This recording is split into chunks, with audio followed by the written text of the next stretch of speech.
Hey, how's it going? This is Steve with Meatlessly Mouthwatering. So I'm making up a quick carrot soup, and it's gonna have a little ginger in it too.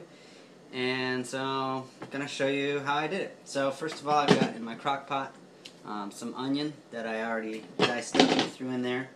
Got a teeny little bit of oil. I'm trying to use less oil these days, so that's in there. And now I'm just finishing up chopping up this celery. I've got like four stalks, 4 ribs, I guess it would be. Let's toss those in there.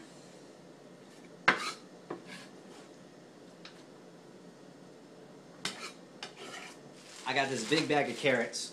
Somebody actually gave this to me, so I'm going to use this. And it's already shredded, but you don't have to shred them. I would just, if I was making this wholly on my own, I would have just chopped them up, or diced them. So in this case, I'm throwing several handfuls in here because that's going to cook down and it's going to thicken the soup a lot once it's going. Maybe 5 cups worth of diced carrots. Now let's make it 6 just for fun. All right, there we go. So I got my crock pot, pretty well full. The great thing about soup is I got a couple chunks of ginger.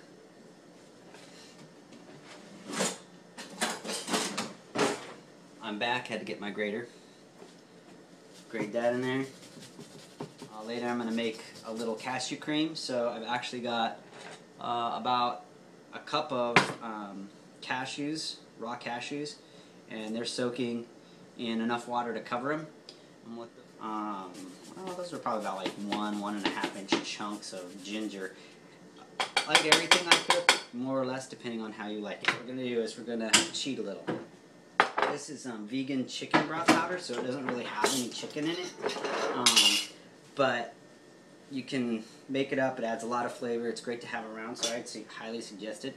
I get it in the bulk bins at the grocery store where I live.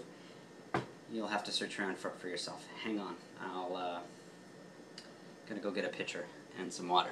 Alright, so to be honest, I'm not really sure what the ratios are for this. I'm sure it's somewhere. But I don't want to be too salty. It's maybe about 1/4 cup. And now I'm going to add the water.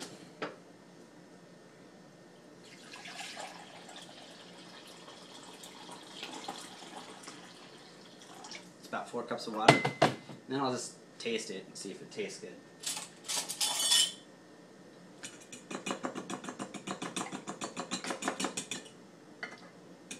Yeah, it's pretty good. Dump that in there. Now you want to see if it covers all of your vegetables, and if it doesn't, then you're going to need to add more water or more broth. In this case, I'm going to dump in the rest of this. I've got like another cup there. So it looks like I'm going to probably need like 6 to 8 cups total of broth to cover this initially. So I got a half a lemon here. I'm just going to squeeze that right in there. That tang will help cut out some of the sweetness that comes from the lemons, or that comes from the carrots rather. And I might even grate some of this lemon zest into it too. I think that'd be pretty tasty.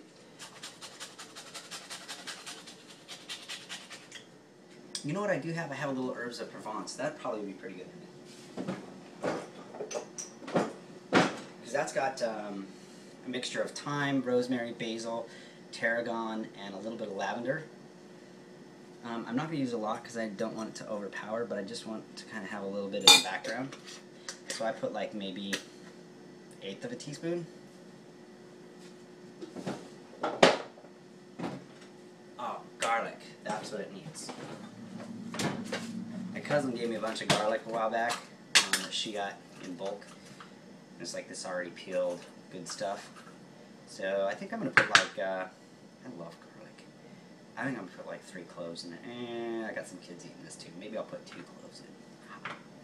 Okay, so I'm going to do like chop up 2 cloves of garlic, put that in there. Garlic for me is like a must in almost every single dish. Just like onions. I'm a big fan of onions. Oh, I know what else I was going to put in here. earlier this week I made a bunch of, yeah, that's good. I made a bunch of garbanzo beans, and I have a few left, and I'm just going to toss them in there because it'll add a little extra protein. Where'd those guys go? Here they are. So I got like, well, heck, about a cup. About a cup of garbanzo beans or chickpeas. Just add those to it. And like I say, that'll kick up the protein content. Oh, that reminds me, great tip.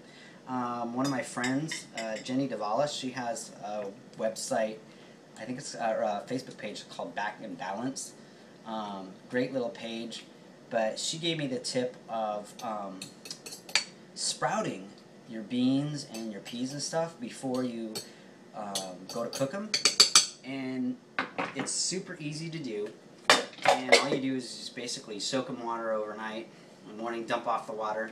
And then I like to put like a damp cloth over the top. You don't have to, but it's better if you do. And then like once a day, just pour some water on, pour it off, kind of rinse them off a little bit, and you'll see like within a day or two, they get a teeny tiny little tail on them. These are already cooked, so you can't really see the tail that I'm talking about, otherwise I'd show you. But the cool thing is the longer you let the beans sprout, the protein content goes up, the fiber content goes up, and the carb goes down. So keep that in mind. Beans, chickpeas, whatever, lentils, grains even. It works on grains, and we started to do that with our grains. Like I make a barley thing. Anyway, I'm getting off subject and I'm starting to ramble. Okay, so I think this is done for now. So what I'm going to do is I'm going to throw the lid on this. I've put the setting on high for 4 hours. Actually, it's going to cook less than that because I think I'm only going to be, well, I'll be gone about 4 hours. So then it's going to kick over to the warm setting. And then I'm going to take this and blend it, or at least blend part of it, depending on how it's cooked down for me. And I'll probably blend it all. I think I'm going to do a blended soup today. We'll see. I'll let you know. Alright, so I'll be back. Alright, now I'm going to make the garnishes for the soup, and so I'm going to do two things. One, I'm going to do cashew cream, which is something you should know how to make because anytime you need dairy, cream, or whatever, and you're substituting for something that's healthier, cashew cream is it. So I'm going to take the cashews that I soaked earlier, those in the blender, and then add, I usually put just enough water to cover them to start with, and then blend it, and then I can always thin it down to whatever consistency. Alright, so we let that blend for several minutes so it's really smooth. Then I usually scrape down the sides and give it one more blend, and also check to see whether I need to add any more water into it.